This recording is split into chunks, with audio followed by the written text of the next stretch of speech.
haddaba tani waa la xidhaale waxaa ka jawaabi doona dadka caqliga u saaxiibkaa waxayna ku bilaabanaysaa sida tan. wiil ayaa aabbihiis oo waayeela wuxuu ku yidhi, aabbo waan baxayaa, waxaan tegayaa safar gaaban, kadibna waan soo laabanayaa haddii alla idmo. maxaan kuu keenaa marka aan soo laabto? odaygii waayeelka ayaa wiilkiisii ugu jawaabay, maandhow waxaad ii keentaa waxa qofka sameeyaa uusan jeclayn, midka iibiyaana uusan isticmaalin, midka loogu talagalay inuu isticmaalana uusan arkin.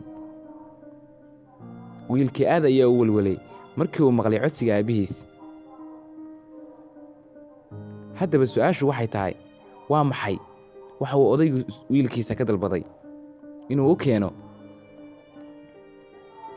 iskudayga ayaa ka muhiimsan inaad garan weydid fakar iyo maskax tuujin wanaagsan iyo jawaabtaada oo noo muhiima. waxaad noogu soo hagaajin kartaa barta hoose ee kommentiga. waad mahadsan tahay.